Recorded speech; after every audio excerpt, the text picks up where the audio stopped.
ever find more wretched hive of scum and villainy. Be cautious.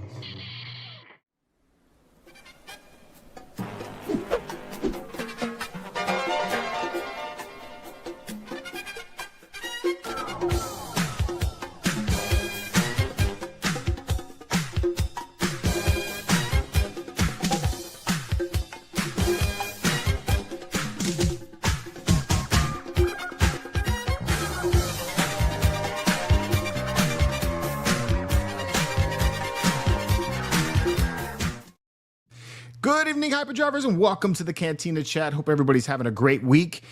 I don't know how to start this show today. I really don't know how to start this show today. So we just put it out there. You know, we thought that we were going to have a certain show, and we are now going to be going to a different show. We're going to pivot, or not. Oh, maybe not. All right. Well, hold on one second. Let's bring him on in. All right, we'll bring him in. Or he's checking in there for a second. All right, we'll bring him in a second. Bring him in a second. All right. Play all that. All right. Now I gotta pivot again. I'm under a tremendous amount of pressure tonight because we got a special guest. Most of you know him as the man behind the armor of Din Djarin, the Mandalorian himself. Yes, we got Brendan Wayne on the show with us tonight, which is going to be awesome. And I'm excited because I'm dying to ask him some really deep Star Wars questions, like, you know, how heavy was that armor and can I borrow it for Halloween? But before we get into all that, I am bound by the incredibly strict and, you know, sometimes unruly rules of this show to not only introduce my co-host, but to acknowledge every single one of you in the chat. Otherwise, I owe you lunch. And even worse, you guys will heckle me to death and never let me forget that I didn't acknowledge you. So before we get Brandon on the show, let me introduce you to all of our co-hosts. We got my man, the Raging Mando, Frankie, in the house. What's going on, bro? Hey, buddy. How's it going? It is going, sir. All right. We got Flex up in here. He's back from Scarif. What's going on, dude? What's up, my boys? All is good, man. All is good. I'd just like to take 1 minute just to share something. Sure. With my family in the chat room. While on Scarif, I was given news, life-changing news. As if you guys don't know, the strongest force, the force is strong in my family. You know, my father has it, I have it, my son has it, and we were just told that. Hey, congrats, man. My grandson also will have it. All right. That's cool, man. Congratulations, bro. Yeah. Baby on the way. Due date is, I think, late September, early October. So he'll be here just in time for Christmas. So we are. All right. Oh, congratulations, dude. Thank you. Congrats, right. man. Hell Good yeah, for you, man. bro. Happy for you guys, man. Let the spoiling begin. Yes, All sir. right, man. Very Yes. cool. All right, man. Tom Whispers here, wearing the hat and all. What's going on, Ralph? And he's muted now. You, bro? Are you serious? Are you This guy. serious? And I'm sorry for anybody who saw me with my naked hair before the show, but once the hat came on, somebody came in the actual other room, the green room. So Yeah. I think the hat is good luck. So I'll leave you with Yeah, that's All what it is. right, man. There we go. So you should have worn it sooner when Chris said. There you go, man. And we got Chris Nerd Squadron in the house. What's going on, dude? Yeah. Not much, brother. Happy to be here. Excited to be here. And Flex, congratulations, brother. Thank you, brother. Appreciate you, man. Thank you. Don't let me near that kid. All Bad influence. Yeah, we right. we all agree. Let's quickly acknowledge everybody in the chat, and then we'll get Brendan on the show, and we'll get this whole thing going, man. Hello, everybody in the chat. Oh, yeah, there you go. No, I'm not buying lunch. I think we can get a pass. All right, we got Zena. What's going on? Pats fan, how you doing? Pats. All right, we got Ken. And Ken's in here twice. Oh, nice mall. Lewis, what's going on, bro? Ooh. Hey, The Santinalorian's in the house. What's going on, dude? oh, very nice. All right, we got Telperion 7460 in the house. What's going on, bro? What's up? Fred's in the house. Hey, Fred. Good evening, sir. All right, we got OBP. You know me. OBP. Darth Vader. What's going on, bro? What's up, dude? Nice. All right, we got John Ryan, 1988, who was a rigger in season 1 and season 3. That's awesome, bro. Nice. Welcome to the show. Welcome. We got grilled cheese in the house. What's going on? Everybody get hungry? I'm hungry now. Yeah, I'm hungry now. Dwayne Otley. What's going on, bro? Sir? Wait. All right, and now we're gonna start jumping. Kaz, what's going on, Kaz? Hey, Not gonna skip Kaz. We got Nathan's Gaming. What's going on, dude? My man, Kaz. We got Justin Jacobs. What's going on, bro? What's up, Justin? All right, we got my boy, my twin. What's going on, Alejandro? Alejandro. Good one. Santino is up in the house. What's going on, bro? Nice. What's up, Santino? Don't worry, Santino. We're not going to skip you today because we're not going to be taking a look at any of the pictures today. So it'll be next week. Don't worry, man. We got Craig in the house. Gaffy Stick. What's going on, bro? What's up, Craig? All right. It's the fast version. Michelle Mooney. What's going on, Michelle? Hey, Michelle. That's what she said. All right. BP, grilled cheese, Kaz, Utini, Michelle, Darth Marmar. What's going on? Arth Mamar. Regular guy Jedi. What's going on? Like that guy. Santino, Kaz, Pat's fan, OBP, Badman. What's going on, OJ? OJ. All right. We got, I already said Telperian, regular guy, TVC, Trev. What's going on? Nice. Haven't seen that name. 50 Thunder 26. Haven't seen that name either. Neither. All Welcome right. aboard. Welcome. We got Pello. Okay, Pat's fan is a member for 22 months. Thanks, bro. Appreciate that, bro. Sir. Thank you, sir. Appreciate that. BJ's in the house. What's up, BJ? E. Jay. And I think I'm all caught up. Look at Dude, that must be a record. That is a record for I you. think it is. That is Yeah. pretty good. You owe me All lunch. right. Yeah. You were in there? You were not in there. No, Get I that out of here, bro. Yeah. All right. Well, without further ado, let's bring in Brendan and say what's up. Here we go. Hey, Brendan, how you doing? How do people? First of all, congratulations. You have a foundling coming into yours. Let's go. Yes, nice sir. work. Let's go. Nothing better than the foundlings. Nothing. Yes, sir. Thank Let's you, go stand up for those kids. Let's go. There you Yeah. go, man. Right, thank you. Come earn some bounties. Let's figure out how we can spoil the heck out of them. There you go. That's the easy part. And to everybody in the chat room, thanks for hitting me up. I mean, joining in. And did I hear that John Ryan, one of my riggers, was there? Yeah. Yes, sir. Yeah. That's cool. Yeah. You guys going to have to quiz him on some things because I'm pretty sure he's free to say whatever he wants at this point in time.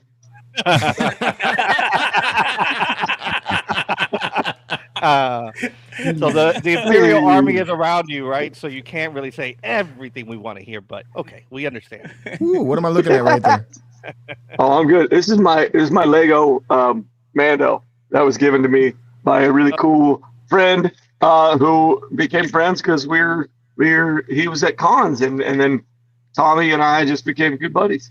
And so, although I hate the Darksaber, I do love my weapon. So he hangs out with me. There you Sometimes I just sit here and talk to him, and it's true. I say it out loud, and it's not weird at all. Okay, maybe a little weird. That's so cool, man. Brendan, I appreciate you taking the time to come hang out with us. Thank you so much. Come on, let's be real. And I say this if you've watched me on any of these, but I just got to make it really clear to y'all. I'm obviously super stoked and very lucky to do what I do.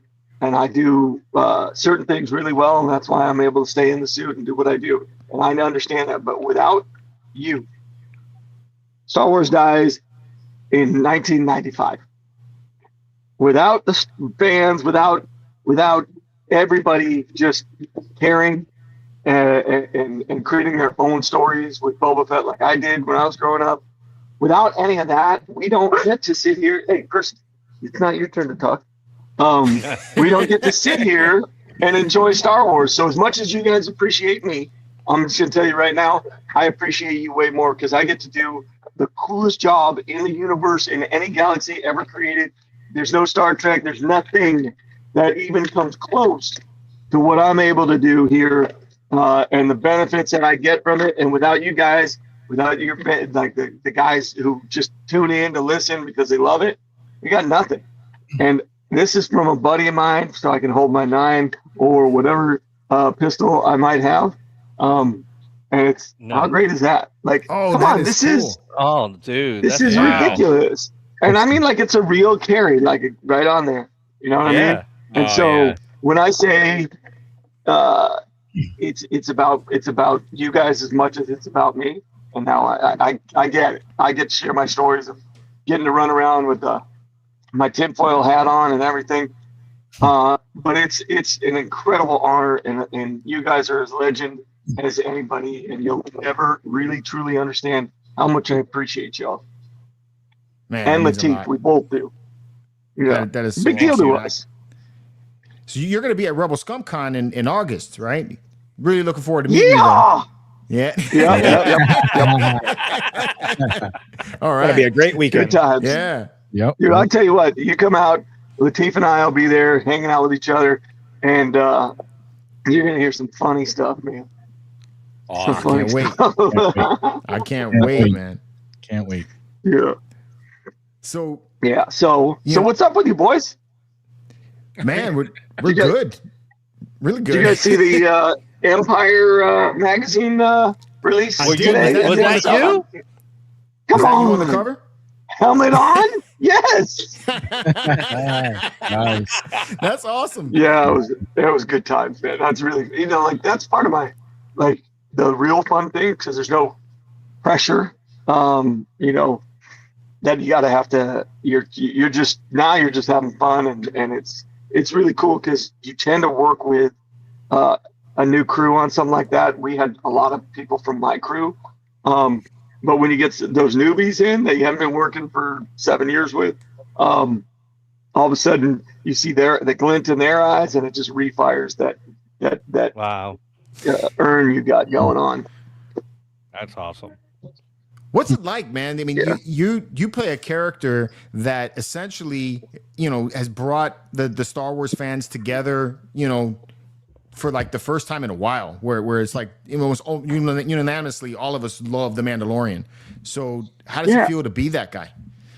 It's when we were making it, I think we were so insulated that it never really dawned on us we understood there was talks about it. We had I always knew when you get to be a part of something that's bigger than you, and Star Wars, there's nobody there's not one person, not one single person that you could have done Star Wars with that you could have done it without everyone else.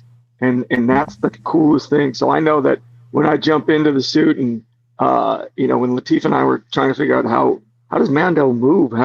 How's this going to work, man? We can't suck. And that was our refrain. Oh, I dropped it. There we go. That was our refrain, was, hey, man, just don't suck.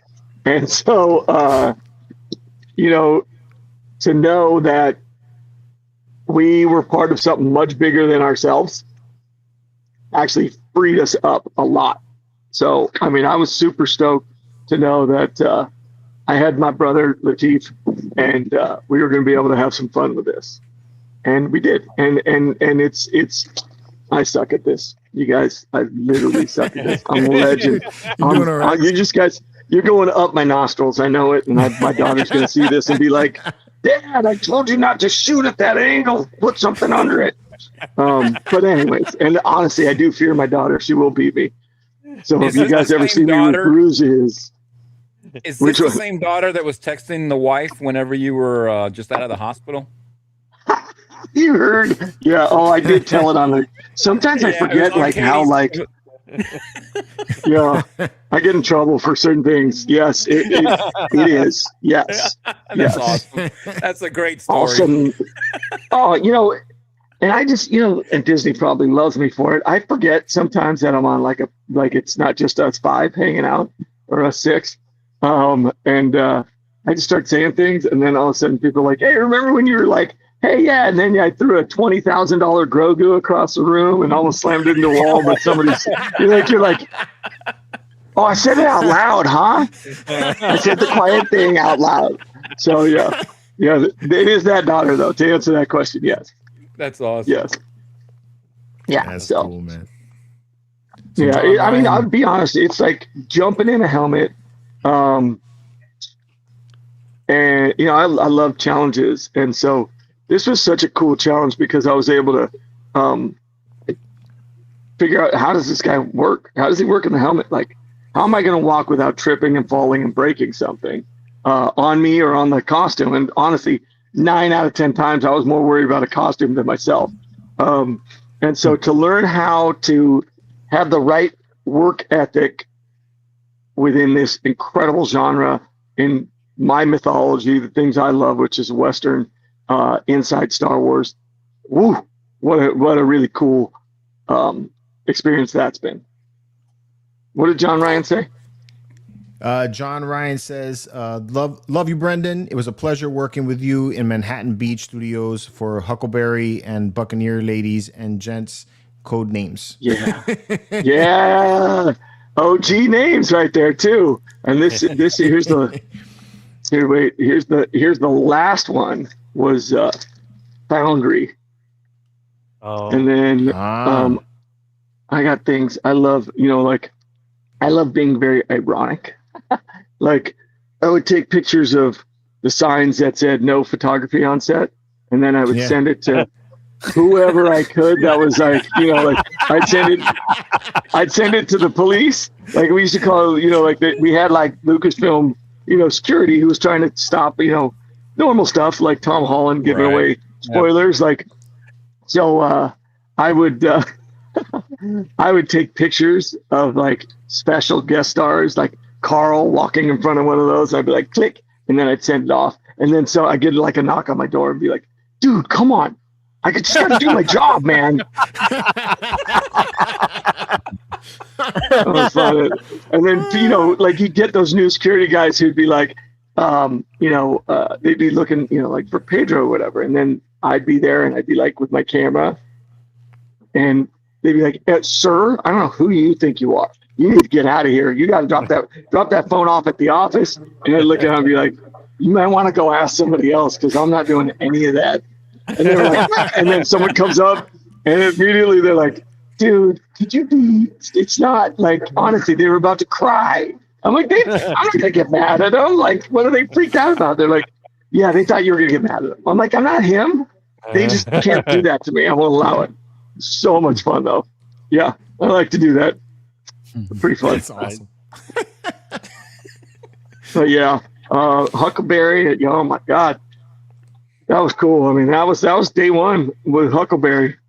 And it's just like, what a crazy thing, right? Beginning season one, we're in this new thing, this volume. We're trying to figure out how it works. Rigging, probably the most important group in it, because we're figuring out how to light Mando, who's just literally like a mirror, even when it was just a helmet, like you didn't want lights in it. So rigging had to figure out they were incredible. Those guys, I don't know how they do it.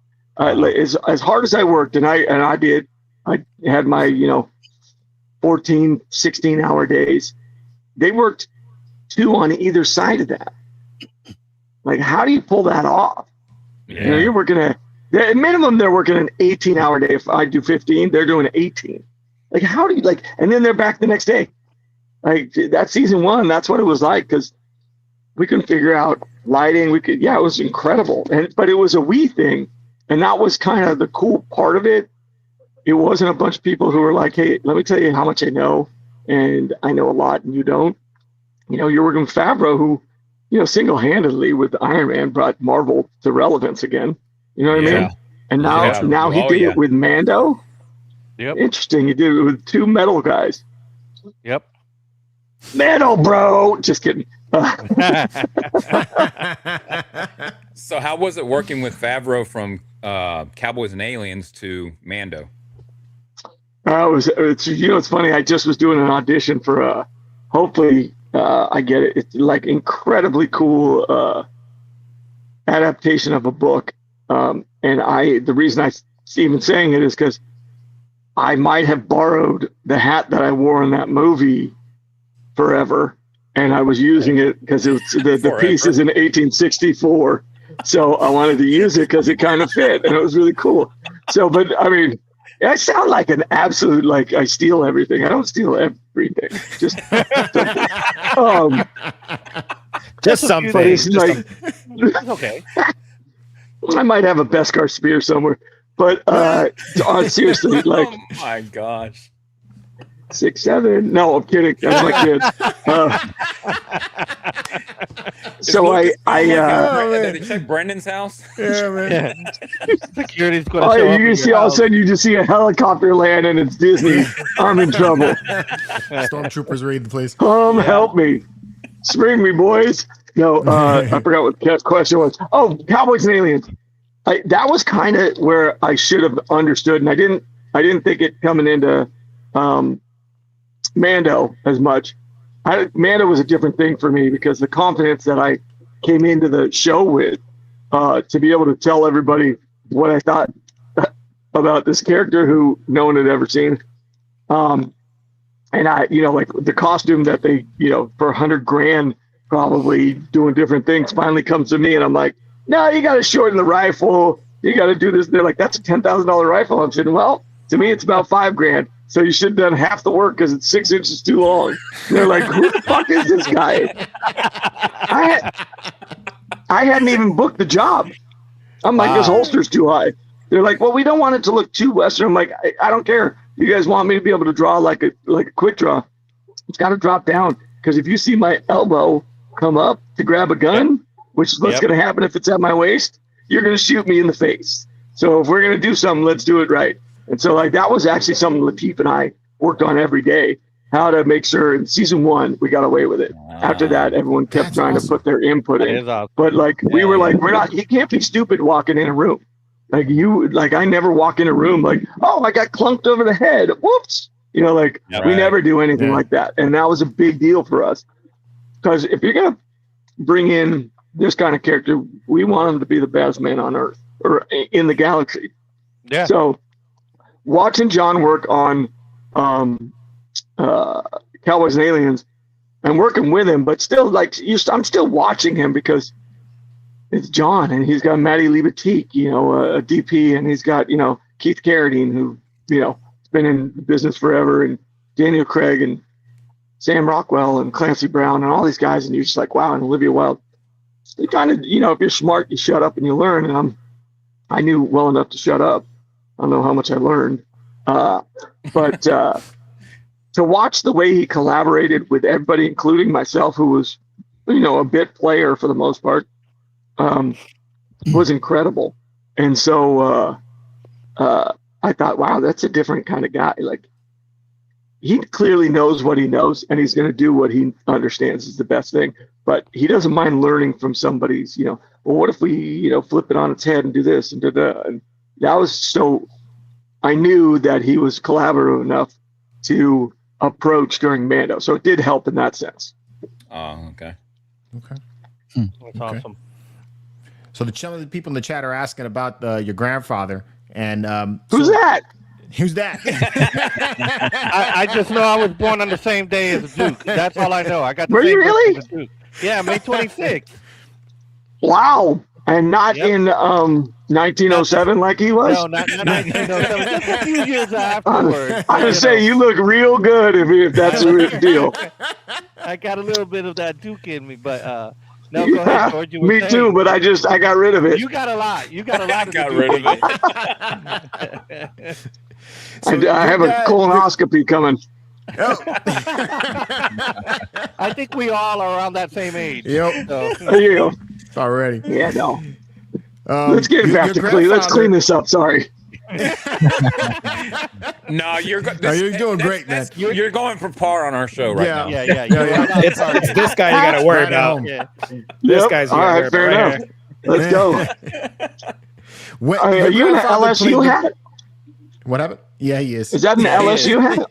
Yes, sir. I got when my middle kid. I think she's gonna go to Tulane and go pre-med there. So Oh, nice. Nice. she got into LSU though. Oh, awesome. Yeah, she just wanted to learn so she can go to Tulane.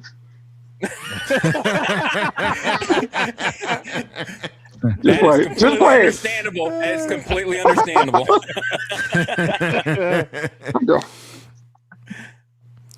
So, All right. So my granddad. yeah, your granddad was one of the voices in the first Star Wars movie. When did you find out, or did you know about that, or when did you find out about? Obviously, you know about that. When did you find out? I found out about it after season 1, and you think, finally, I've done something first. This is the first time, this guy did 217 movies, and you're thinking, I got this, and then one of my brothers was the one who found it out. And so he literally, like, when people are like, hey, do you get big-headed and you feel arrogant? I have 5 older brothers. And the smallest one is 6'2", 250. And I'm 185 pounds. Yeah, that's the smallest. Wow. And I got 5 of them. And I literally immediately got a phone call. Hey, did you see? And I'm like, what happened? And I see Granddaddy. I'm like, oh, God, what's happening? And like, he beat you to Star Wars. And I was like, what? No, he didn't. I'm the Mandalorian.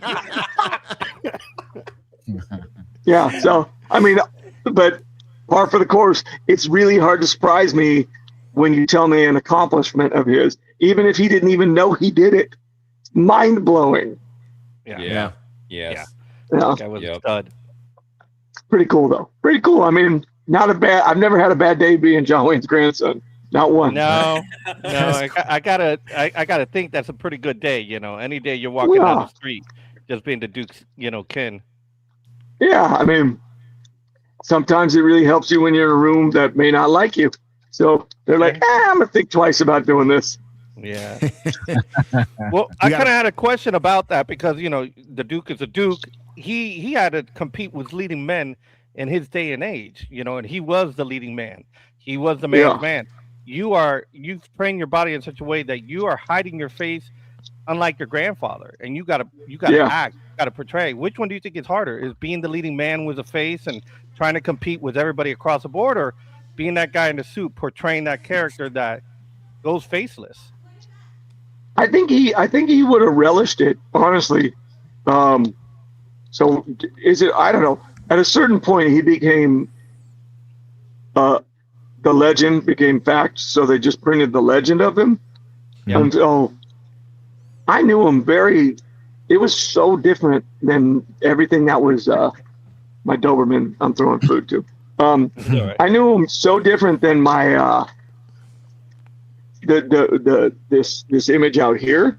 So when people talk to me, they're like, he just played himself. I'm like, you all don't know a damn thing. This is a man who used to saran wrap a toilet just to see us pee on ourselves. He'd do it so tight you wouldn't notice. So like, I don't know who, like to me, I watch those movies. I don't see a lot of, like McClintock, he had some, Quiet Man, there's some funny moments, but he was pretty stoic individual in those things. And that's not the guy I knew. I could sit next to him. There's actually a great article. I think it was Ivor Davis who wrote it. And he was with my grandfather, and they were just sitting there. And I'm gonna grab this popcorn. Hold on. They were sitting there, and he was interviewing them. There you go, you little fatty. And my grandpa was looking at this book, and it had like Baryshnikov and all these amazing, people in the ballet, and he had tears running down his face. And Ivor Davis is like, this is John Wayne. What the hell? And he's like, this is beautiful. This can move you. Like, you do not feel that. And when I always knew he was a great actor. I really did, because I knew him outside of his acting world. So I knew what was real and what wasn't. Mm-hmm. But to understand that he was an artist in like the most pure form, I think that took me a lot longer to really understand. And then to hear this story and, to understand that my grandfather, every time I would think, he was just this big, tough guy, you get caught up in what you see. And then you remember these little moments, and, like, he teaches you how to catch a fish and then how to, clean it out and make sure you do it and understand you have a responsibility. catch fish and then it dies and you leave it on the dock kind of thing. But he was very regular dude to me. Grandpa, 100%.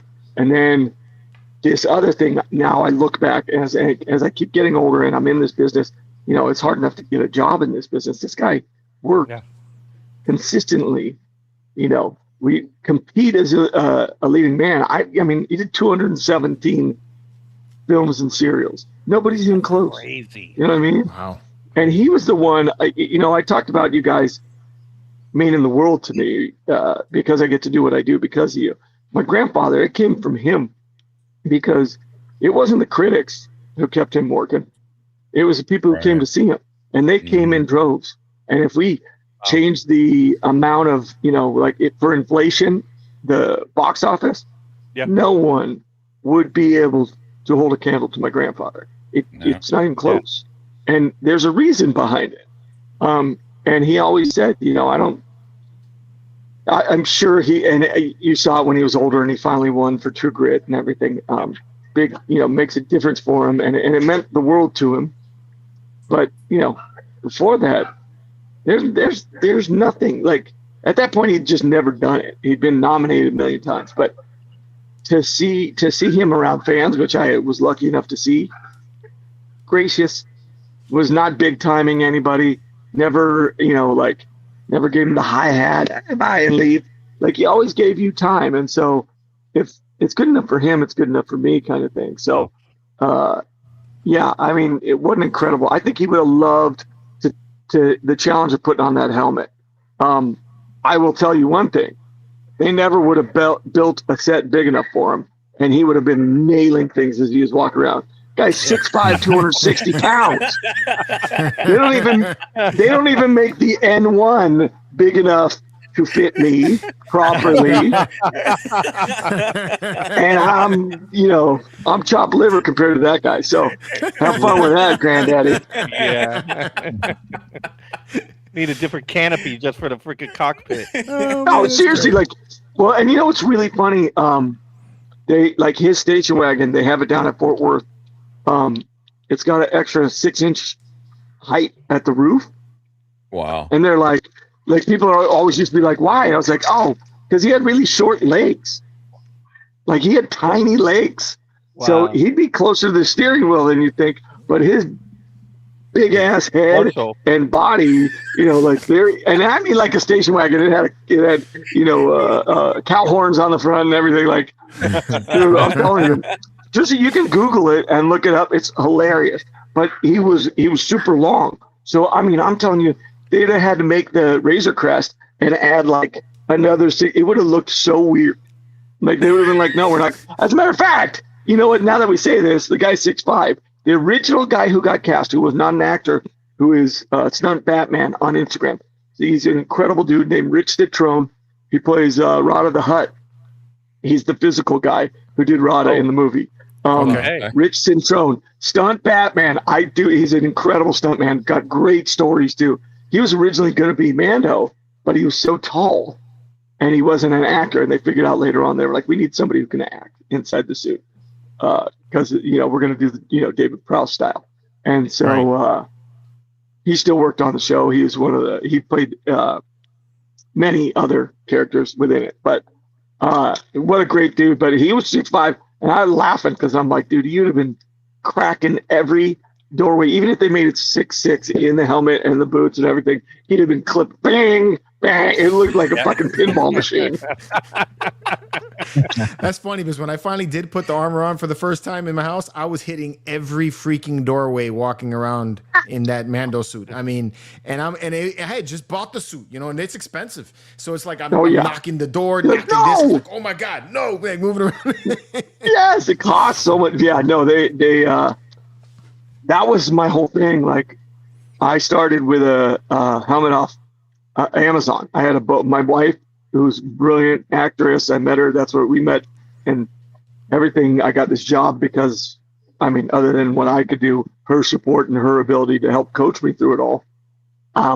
She just coached the kid on Lilo and Stitch and Avatar: Last Airbender. Coached a bunch of kids. Like, She's great. Great actress. Was on Bosch Legacy. Sarah Arrington, if you're bored, go check her out. She's amazing. She's definitely the better of the two of us. Anyway, she bought me a helmet.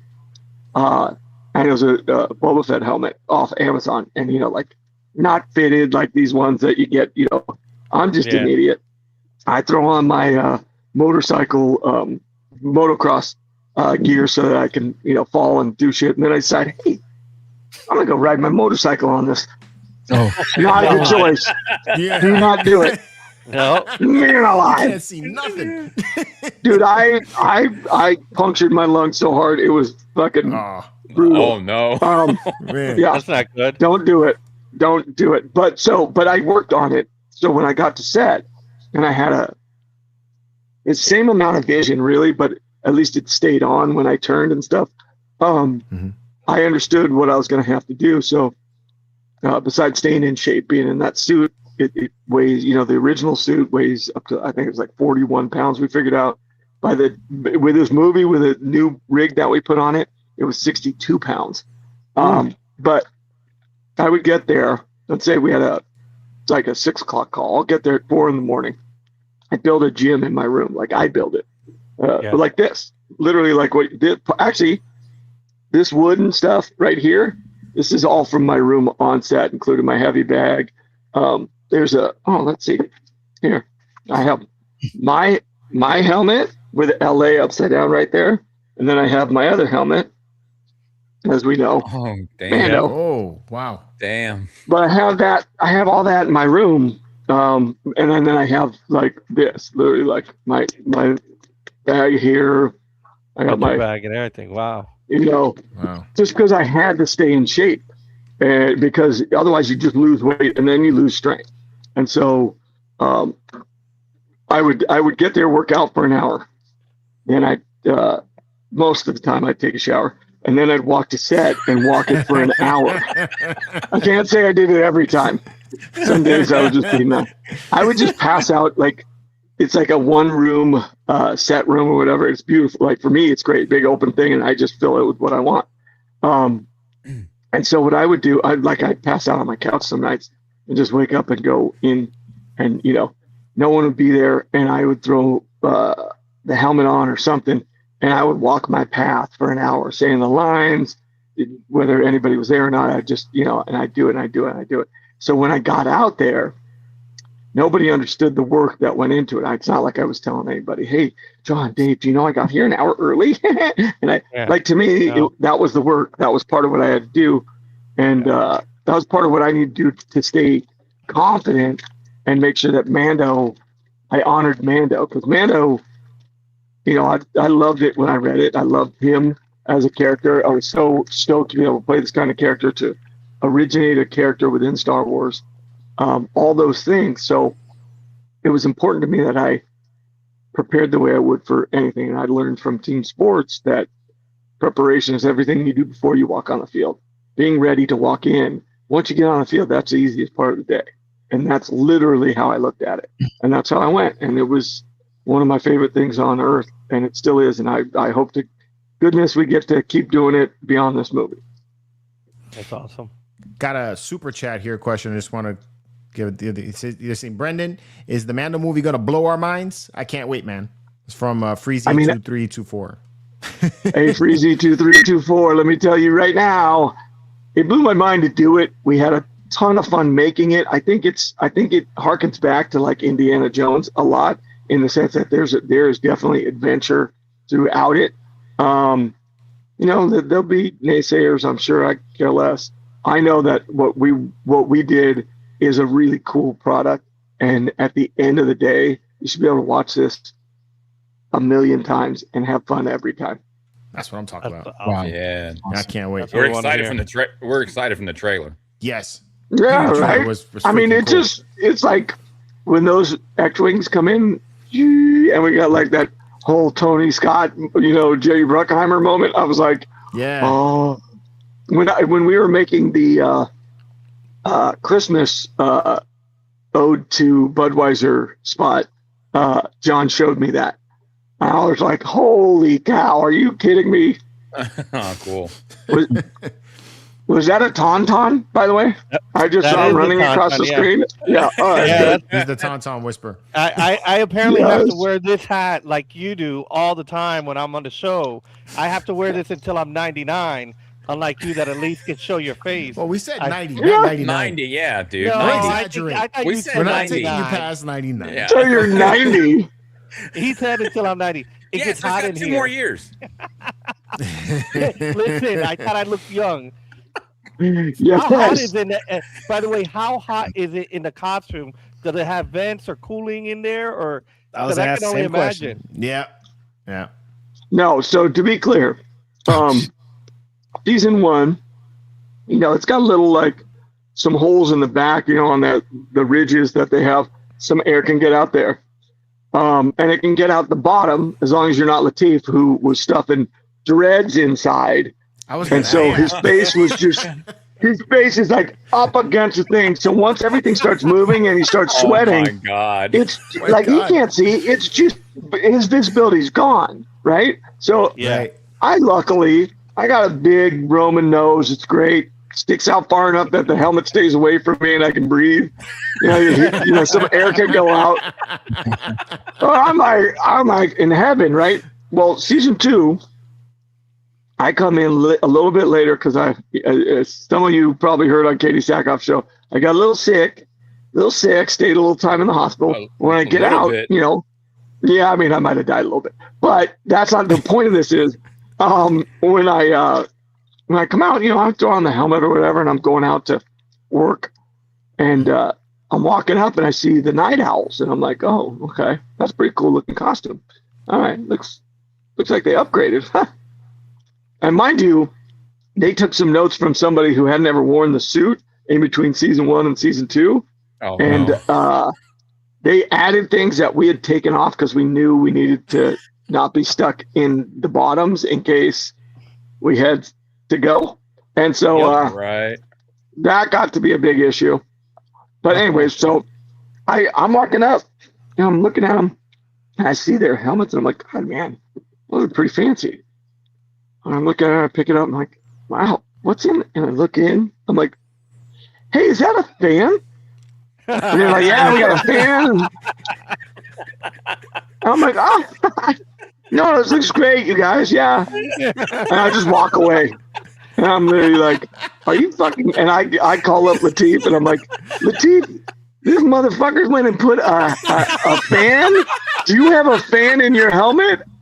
And he's like, no, I don't know what's going on, man. This is bull. Come on. And I'm like, I go, it's called the Mandalorian. It's not called the Mandalorians. It's not called the Night Owls. It's not called the Failure of Duty. It is literally the Mandalorian. And we can't get a fan in here. So, I did not ever get a fan. Eventually, Latif got one, and he should have had one from day one. I just didn't want more stuff in there. And then it became then I was just being a stubborn dick. So and I was like, no, I don't want a fan. Don't change the helmet. All right. I don't care. I'll sweat. So I would get into that suit. And I figured out by season 2, I understood the whole process. First 10 days I put on that suit, I dropped 10 pounds and I was never going to gain it back. So I knew every season, which is what kept me alive season 2.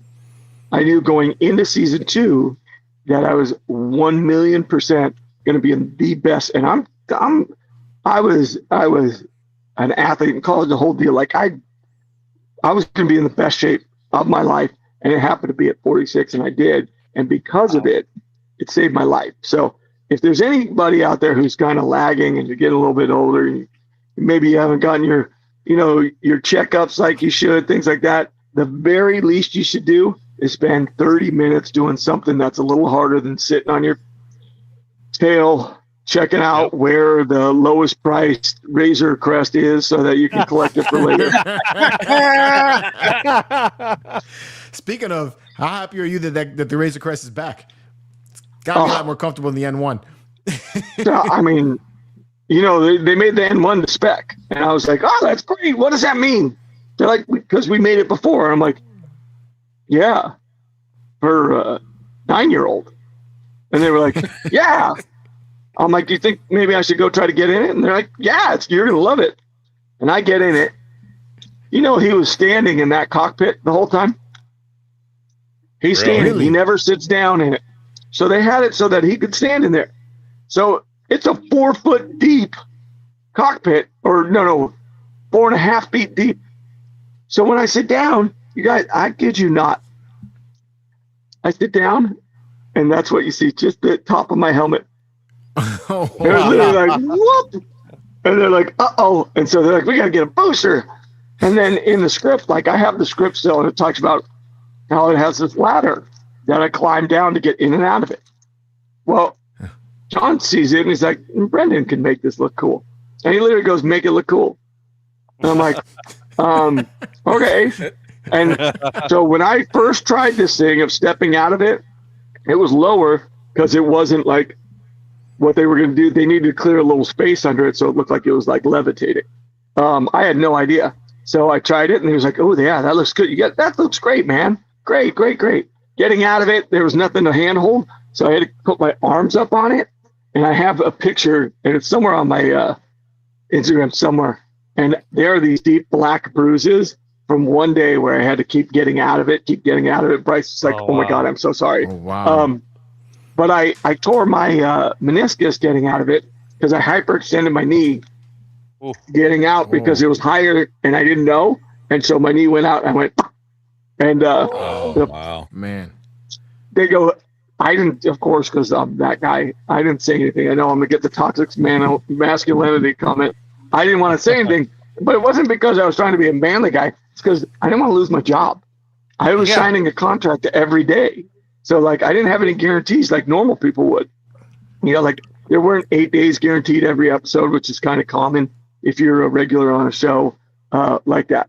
I literally had to sign a contract every day. They could fire me the day before, and I'd be done. Wow. So, like, I'm not going to tell them, hey, I just banged up my knee real bad. So I get out, and then they go, hey, we need to do that again. You looked weird coming off. And I mean, I'm like in the helmet. I got tears in my eyes, probably just blood, just tears of blood. And I'm like, hey, no problem. I got this. I got you, coach.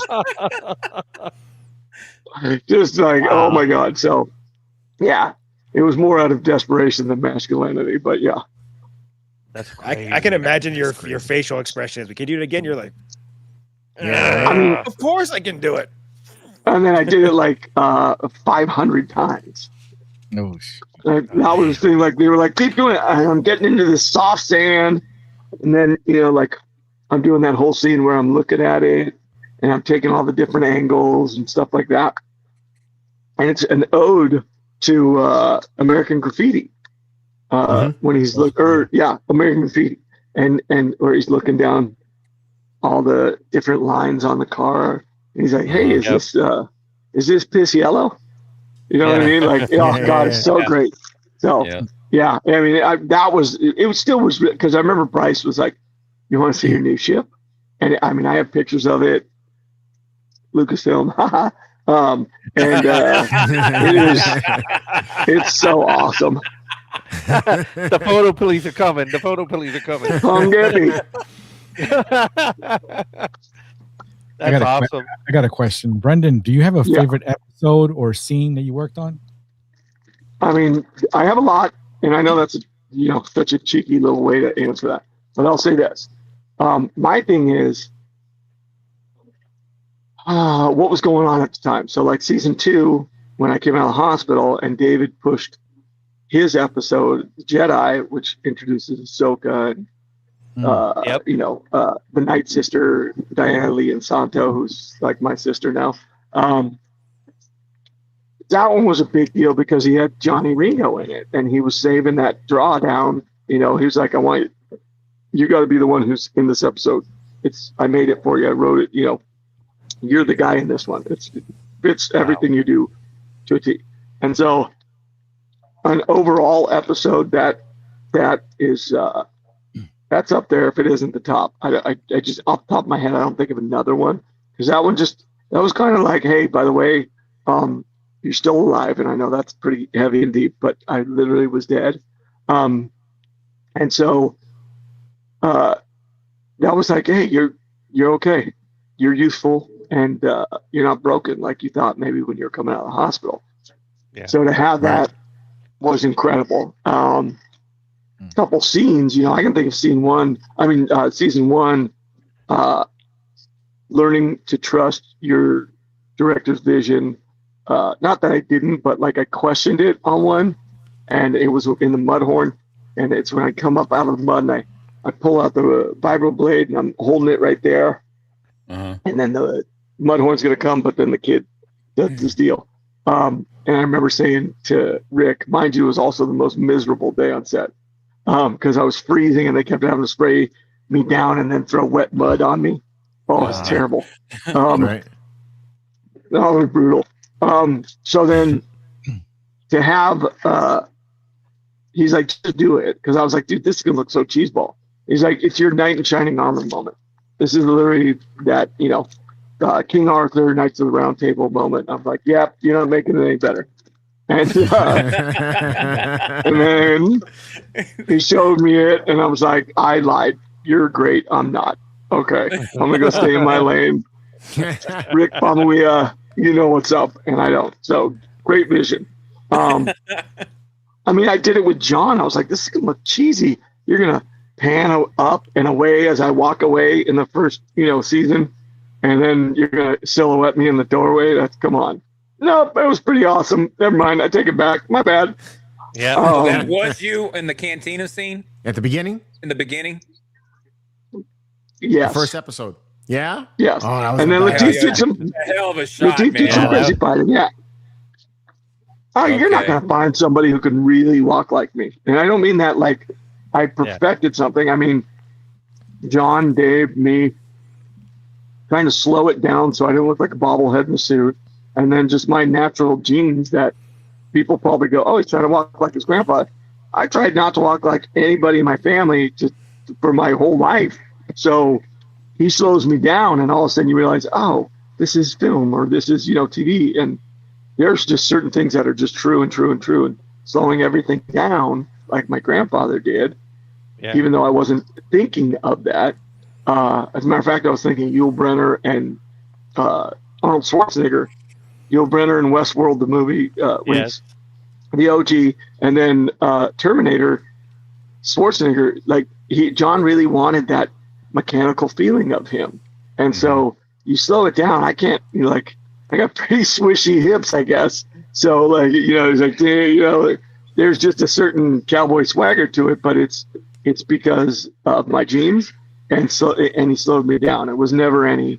I 100%, especially season one. I wasn't thinking I'm going to copy my grandfather. That was literally absolutely not. I did try to do one ode to him at the camp with O'Mara, and it was myself and Gina sitting in the front of that little hut I had. So that was pretty cool. Okay. Yeah. All right. Got a question from the chat from Santalorian. He says, what's your favorite fight scene with Latif that you see Latif do? Everyone. He's got one in this movie, and you see some of it in the trailer. And dude, he's got a oneer, meaning they used it like a one-shot follow through.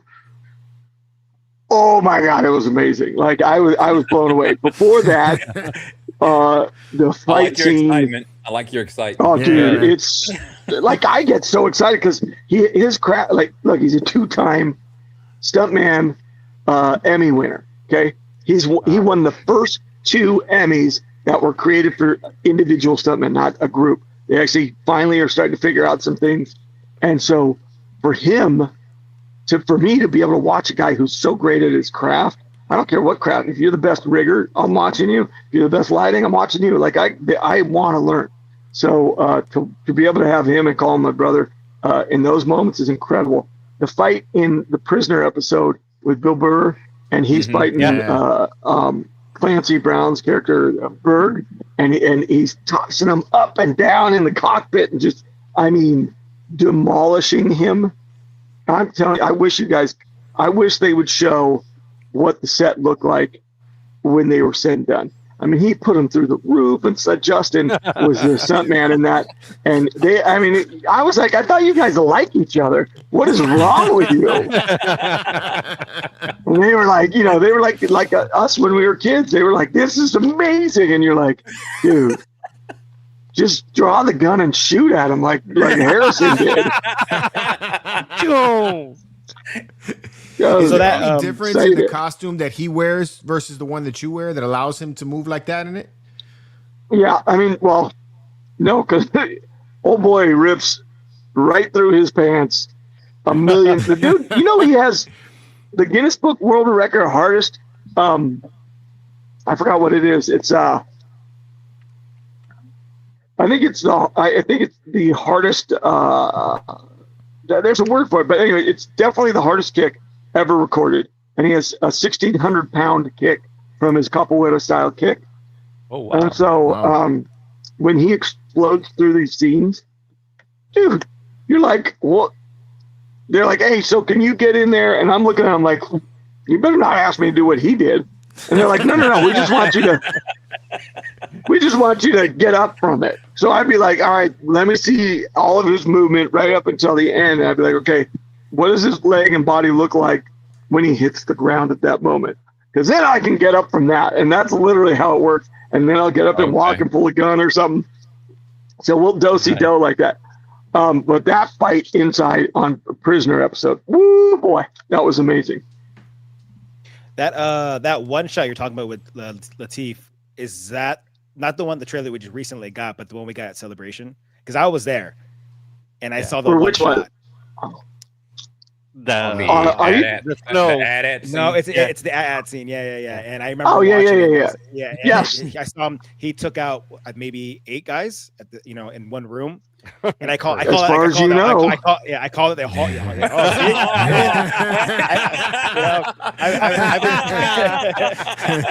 I've been saying a lot of major characters in Star Wars are getting their own hallway scene, and when I saw Mando do it, I was like, wow. I remember everyone at Celebration screaming. So now you say that, now I see it. Lateef had a hallway scene with Moff Gideon, and he kicks the Beskar spear with his back heel. He back heels it and comes around and starts messing with Moff Gideon. That was a pretty awesome moment. Like I was like, oh. He goes, and I remember he called me. He goes, hey, would he ever? I'm like, dude, I don't know what you're trying to explain. I'll be over to that set in 2 seconds. So I ran over, and I go, show me.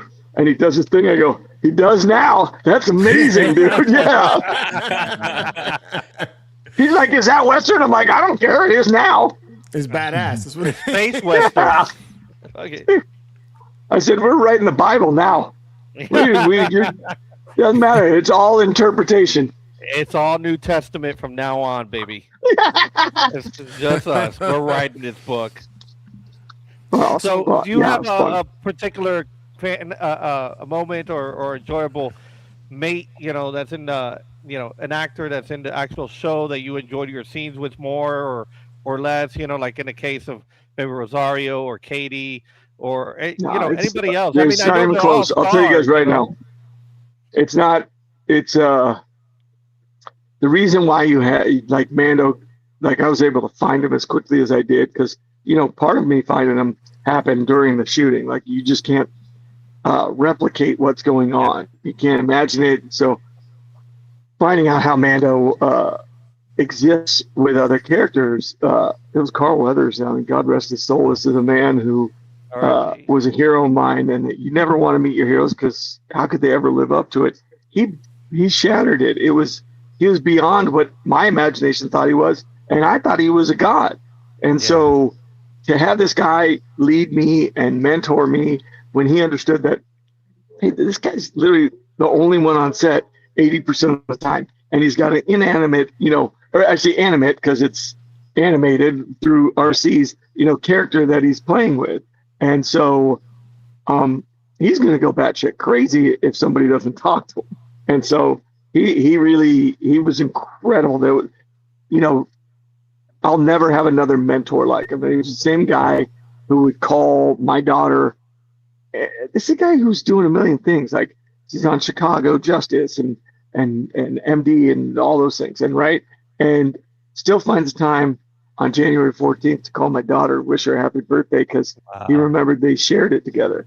And then he'd send a text to a specific group of men that he respected as parents, and he would send out a Father's Day text and remind everybody, this is your day, and make sure you, for another 364 days, you earn the right to celebrate this.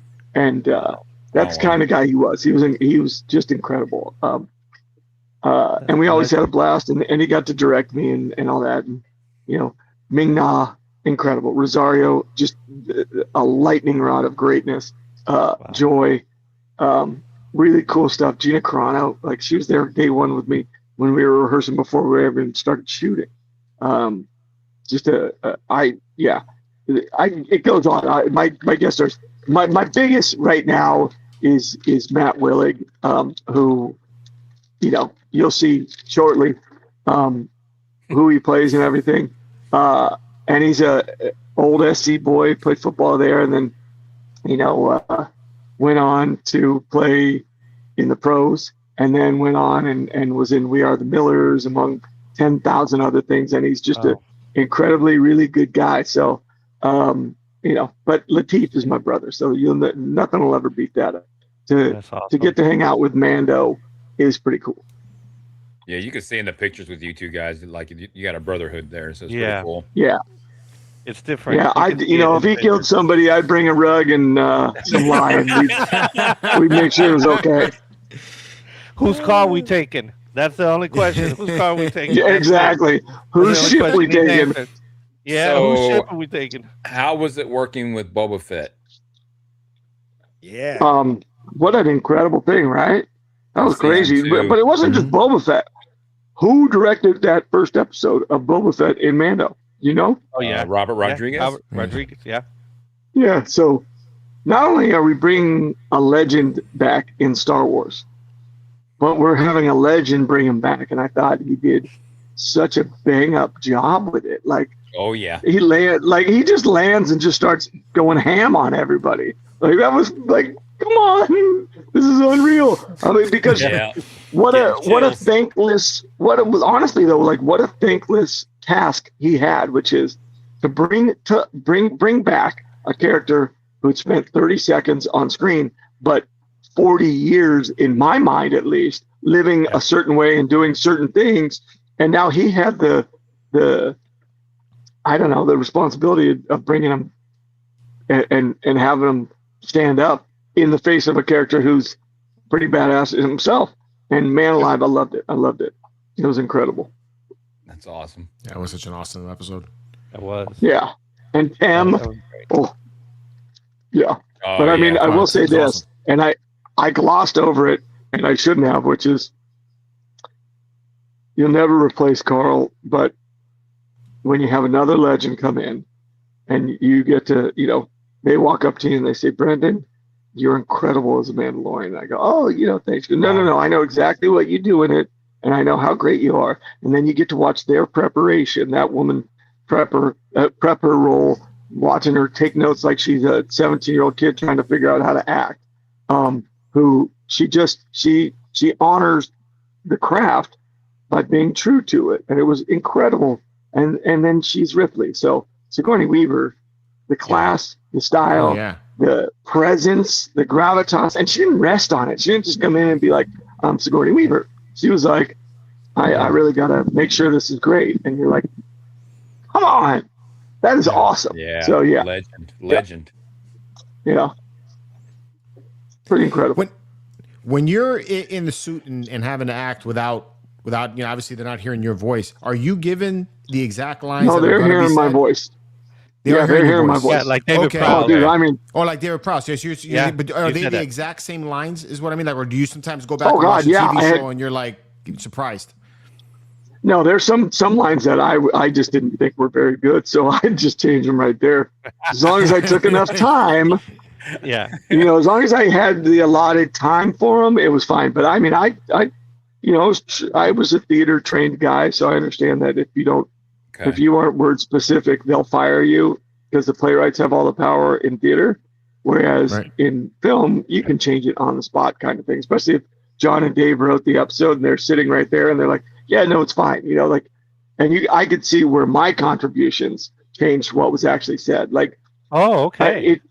It happens more than I allowed it. But even when I found out Grogu's name was Grogu, I never called him Grogu even though it might be written, I always called him Kid. And there's a reason for it. And to me, it's that old Western thing. Or like your mom, I'm only using your name specifically when you're in trouble kind of thing. I need you to pay attention. And it's, Brandon Daniel, you better, what? Huh? So, I was always like, hey, kid, being a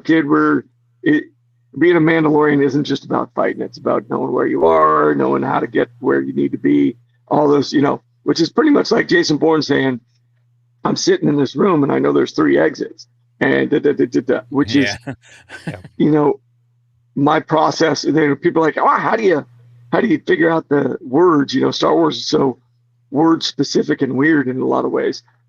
That's how I relate it to something that matters to me. And so like, I was lucky enough to, love all the Bourne movies and all the books before I ever even saw the movie. So it was that's kind of the way Mando is. That's the way I approached Mando every time he was doing something. And it was like, how am I going to clock everything that's going on? And then when, annoy all my directors when I'm like, no, Mando wouldn't do that. And they're like, no, it's written. And I'm like, no, but he's not stupid. So we need to do these things. And they'd be like, oh, that makes sense. Okay. But so that's the concept. And then I'd be just so annoying. I'd be like, so wait, what do I have to say here? Because it doesn't make sense. Because why would he do this? And then they'd be like, you have to say this. And then, okay. And then I'd say it wrong. And then they'd be like, come on, can you just get within the ballpark here? I'd be like, I can, but why am I doing it? Because it's stupid. And then finally I'd be like, oh, I see what you're saying. Okay. I'd be like, so I don't know. I mean, chances are they never used those takes anyways. And they were like, but I can tell you physically that they used takes that I was like, no, we're not doing that. Because I would just, I knew it was the wrong thing to do. That's awesome. That's awesome. Yeah. So before you took on the role, what was your level of, I guess, Star Wars? Like, aware? Okay, so I thought I was a big fan. But I'm tell you right now, like if it's 1 to 10, I was a 3. Like I was like, now that I meet people constantly, and I, like I'm gonna go do, like Rebel Scum. I'm gonna go do a bunch of Fan X cons over the next like year and a half. Okay, I meet these people, and I'm literally stunned. I'm like, wait, what did you guys in something I did? Like what scene? And I'm like, I have a Bible of things that I did. Wait, I did this, and I don't do it in anything else. Whoa, okay, like I again, like my ADD doesn't allow me to be that detailed for like if I watch something. Like I love it, but I mean that's why I could watch like John Wick 50 times because like I saw it, it's gone. And I'm like, hey, look, John Wick, let's watch it again. Enemy of the State. I'm like, oh, I can watch Enemy of the State a billion times if it's on like 10 minutes left. I'm like, movie. Watching it, and then I'll just watch. Like, come on, like you just can't. You can't beat it. So, in a lot of ways, that's a great thing about being super ADD like I am. Is you're just like, I don't even remember what you're talking about. And they're like, we just talked about it. I'm like, refresh my mind. So, hi, Venus. So, that's great. Yeah. So I had a quick question on season 3. Season 1 you were almost by yourself all the time. Season 2, you're the only Mandalorian still, but now we got Boba Fett. Ooh, we got the Night Owls. Yeah, and the Night Owls, but season 3 took it up a notch. Oh yeah. Now you're surrounded. Now we got family. Now we're out. We're like, hey, what's up? Hey, we're gonna come out and we're gonna whoop some ass. Yeah, we're many. We are here. How was it looking upon? I mean, you have the chromed out, Mandalorian all Beskar costume. Everybody has a different, unique one. Did you have any particular favorites? Were you a fan of those? Anything in particular that popped out? Oh, I mean, I loved the I forgot what we called them, the remnant Mandalorians who were still on Mandalore, who never gave up, and they were like clearly they were like the swamp things, you know, like they were like the Cajuns, you know, coming in. Come on, I was waiting for them to be like have their own like, you know, Mandalore speak and everything, but that was going to be way too hard. But I love that. Like, and the funny thing is, if you go and look, the two Mandalorians that I'm thinking of are Charles and Charles. One plays you've seen him in a million things. He's Charles Baker. He's in Better Call Saul and all that stuff. Yes, and Jesse's friend. I cannot remember Charles' last name. The other Charles, but he's in like the new Top Gun. He's he's in plays CIA guys.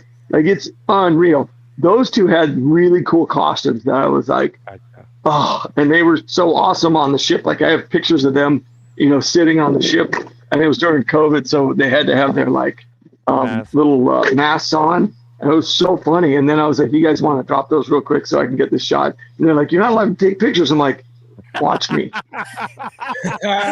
They just don't know you. Check it out. No, I mean, literally. It was fun. Yeah, it was really fun. One of them was Charles Baker from Breaking Bad. Yeah. Yes, Charles Baker. And then, but who's the other Charles? What's his last name? Oh, I He's the gotta guy look in him Top up. Gun. He played the captain in Top Gun. Yeah. He's talking about the head of those Mandos. Yes. Ah, man, what was his name? You looking it up? I'm trying to. I'm not fast enough. Chopper. Oh, listen. Chopper internet. Hold Parnell? on. Charles Parnell? Yes, Charles Parnell. Yes, thank you. Yeah. Ta-da! Got That was it. That was it. Look at you go. Look at you go. That is hilarious. You did it. Yeah. That's awesome. Yeah, Proud of you. We're all proud of you. Great. I'm clipping that. That's going to be my ringtone from now on. That's going to be my ringtone. I'm proud of you. We're all proud of you. This is the way. This is the way. Oh, man, that's good. I mean, it was just really great just to see the imagination that they brought out, because we all had you in our pocket as a kid as Boba Fett, and then Filoni takes all those figures, and then he does amazing work with IG-88 and makes them IG-11, and then he makes an army of Mandos, and they're all unique, and it's like, holy cow, we never thought about this, you know, other than we got some insight on Clone Wars, but just the imagination of that coming to life on screen, live action, was amazing, you know? Yeah. No, and talk about, how do you fulfill a dream of kids who are now adults? How do you fulfill that? How do you make that work?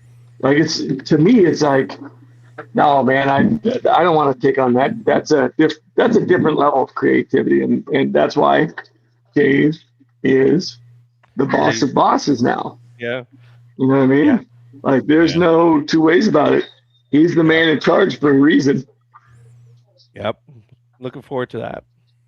Oh yeah. Brendan, What a stud. what's it like working on practical sets versus like the volume? Well, you know, the volume's always part practical. So, you know, even if the surrounding is going on, and it is always, you know, like, it's never not going on. You know, I got my Razor Crest in there, or something like that. So it's never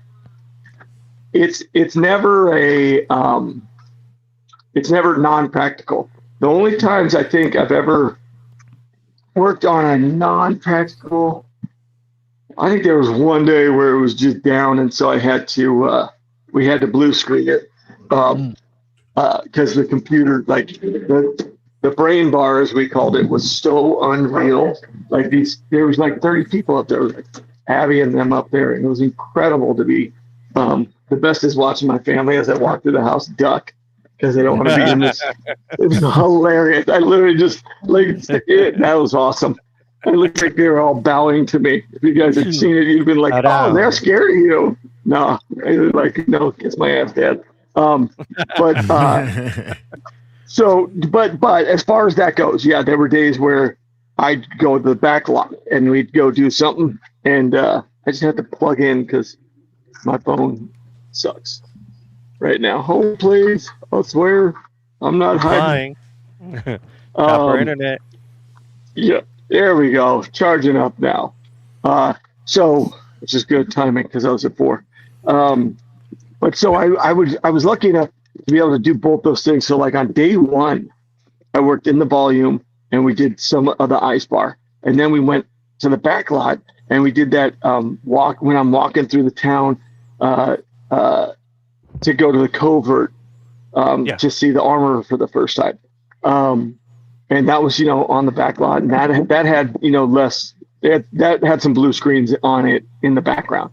And it's incredible, but like, I don't know, like I've never walked onto one of these sets and not appreciated the fact that I get to, I get to be a freaking kid in adult size sets.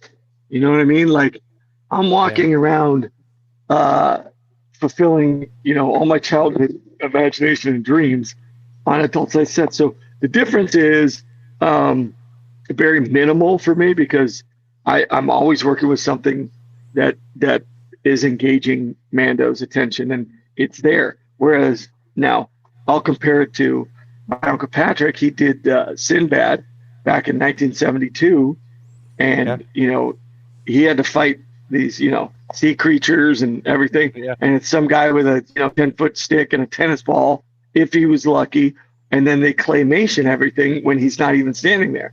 So you have all these weird eye lines, like Jane Seymour's looking here to see the monster and he's like over here and you're like, no, look this way. No, we didn't have that issue. When we were on the deck of the ship and when Luke Skywalker comes in and saves the day, and we have the X-wing that flies around on the screen, we can see that. So like, I'm standing there and I see it go around, and then it's like, what was that? And nobody's saying anything. Like, we don't know who it is. So it's seamless is what I would say. There's a very seamless quality between the practical and the volume, and it's all in its intent of how they made it. They wanted it to interact as opposed to be separate. Nice. All right.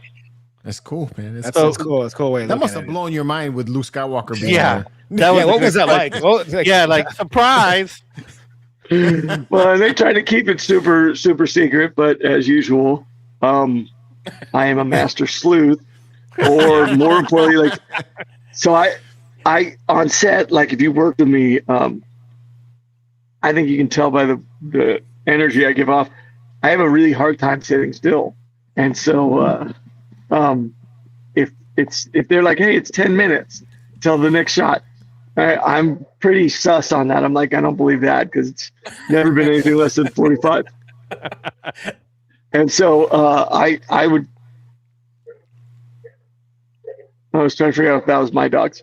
So I would be sitting there, and so I would call literally on my phone somebody who was about 20 feet away, but he's the focus puller, and he answers. Dom would answer his phone and be like, "Brendan, what? Why are you calling?" I'd be like, "What do you think I'm calling?" He'd be like, "Honestly, probably 45 minutes." He's German, this terrible German accent. But I'd be like, "Yeah," and then I would just randomly just walk away. Well, there was a hot set that was locked up, and so like people are walking in, they're checking, your badge, or whatever, and I'm like, nobody's stopping me. Like they stopped a bunch of people in front of me, but I'm like, just fake it. So I walked up like I was supposed to be there. I'm like, what?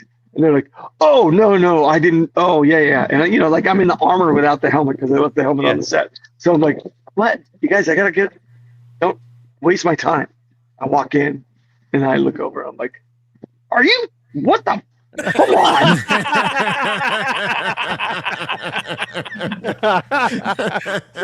And then he was there for Boba too. So that was, that's just, it's just so Star Warsy of him. And everybody's trying to, let me keep this one little secret. I do think it's funny how many people like announce themselves as characters in the movie. I don't think Lucasfilm really appreciated a lot of that because they want to do it on their own schedule and stuff. It's pretty funny. But yeah. Yeah, I can right. just imagine you on set looking at everybody else. You're not ready. Yeah. you just have that. No, you know what?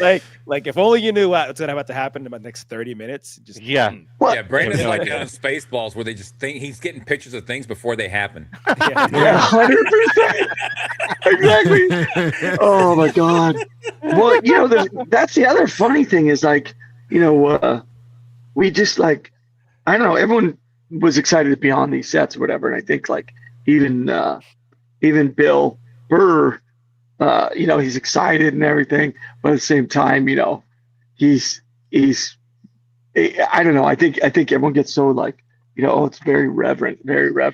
And then they meet me and they're like, what the? Yeah. This is not like, this guy doesn't, you know, they might think that my thing is that it's about us who's making it and us who's watching it. It's not about the stiff shirts. And so I wanted to make sure that every set was equal in the sense that I don't care if you were the PA who had to deal with me and try to figure out where I was, like which freaking stage did he go to now? Like you could walk up to me and be like, don't be a douchebag, dude. I got to find you. And I'd be like, I'm sorry. Did you get in trouble? Hey, here, just text me and I'll come find you. And then whatever. And that's like we want it. I don't want it to be like, oh, you know, it's funny because I asked Ron Howard, what was it like working with my grandfather? And he said to me, I'll tell you the truth is I was, you know, maybe 21 and he was great. You know, everybody had told me don't bother him, told Ron Howard that. And he goes, you know, I was just a kid. So I said, hey, would you mind running lines with me? And he goes, I honestly think that he was so just like, you know, flabbergasted because it had been so long since somebody even approached him like that. Yeah. Like he was like, yeah, I would love that. And he goes, I watched him work and it's a lot like the way you work, which is, you know, he works it out as he's doing it. He doesn't like to memorize lines and then do something. He likes to do it while he's walking and talking and doing them. And that's how I worked. And I didn't know that about him. Wow. And so Cool. really cool little moment like that, you know, those are the things where you're like, okay, I don't want it to ever feel like that on set. If somebody needs it, great. I respect it. You know, take your time, hide the room, whatever you got to do. But like, I don't want them to think that the guy who's number one on the call sheet, you know, my name's sitting there, is above anybody because there's a one next to his name. It's not. It's not what it is. My grips. Those guys have been there. Well, I'm there, but I'm not working. I'm working out. But they've been there, you know, 2 hours before my call time, and they're going to be 2 hours after. So there's, I don't know. I ate with them. I didn't ask other people to. That's crazy. I tried never to ask people to get me food. I you know, which is also part of my. I don't like you to tell me where I need to be. So I would get in my car and just drive off set and go to the store. And I did it one time with just the bottoms on, and I had a sweatshirt over the top, and people were looking at me like this weird cosplay guy. And I'm like, it's Manhattan Beach, man. I'm at Bristol Farms, and they're like, you know, a bunch of like upper crust white people who are literally looking like, you know, who's this guy, and why has he got that weird pants on? And I'm like, hey, what's up? Listen, I will suggest to Disney to invest in air tags and to put them in your costume so they can find you at all times. Hey, you are literally not the first person, including second season. First season it was Legacy who dressed me. Second season we had costumers, and Mary, my costumer, God bless her soul, she's about to have a baby. She goes, you know, you got me ready for having a baby. And I was like, what? She's like, you know, because you're like really hard to corral. I never know where you are. I was like, hilarious. Dude, like 100%. That's funny, man. Well, Well, before we lose you, because it looks like you said you're charging the phone and everything. We got one more question, man. We always ask everybody on the show this one. What's your favorite Star Wars movie or TV show, and why is it Empire Strikes Back? No, I hated Empire Strikes Back. What? Oh my What was your favorite? What happened at the end of Empire Strikes Back, guys? I am your father. No. How gets put in carbonite? Thank you. And how long did I have to wait before I got to see what happened to Han? How does it work out? That's 3 so years. true. 3 Yes, years. sir. So 3 years. if you, I 100% Empire Strikes Back is really cool. Not my favorite. Not even freaking close. Which one is it? A New Hope, because New Hope. it's Hey, like we'll it's like take when that. people go, hey, what's your favorite Super Bowl?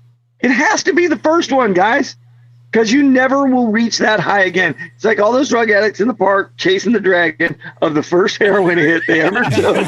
That's literally what this is. You may not want to equate it to Lucasfilm might be mad that I equated it to heroin, but it is.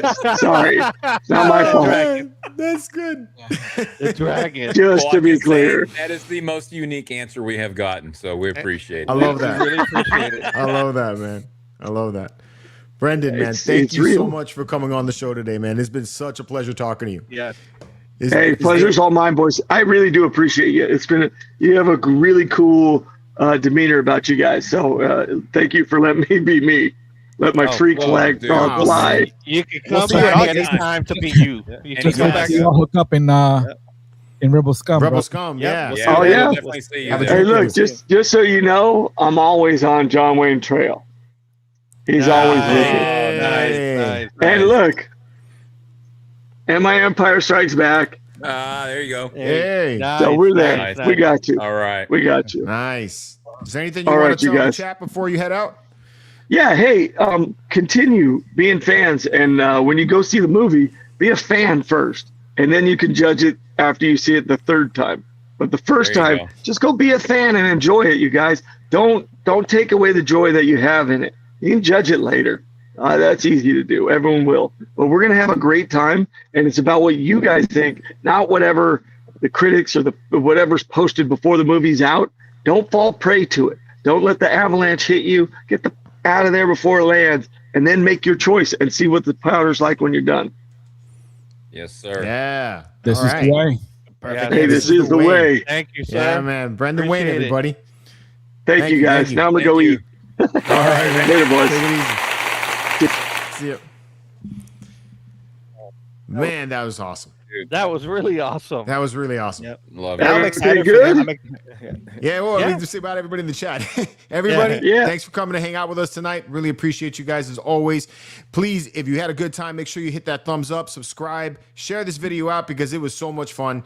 And until next time, may the force be with you. See ya. This is the way.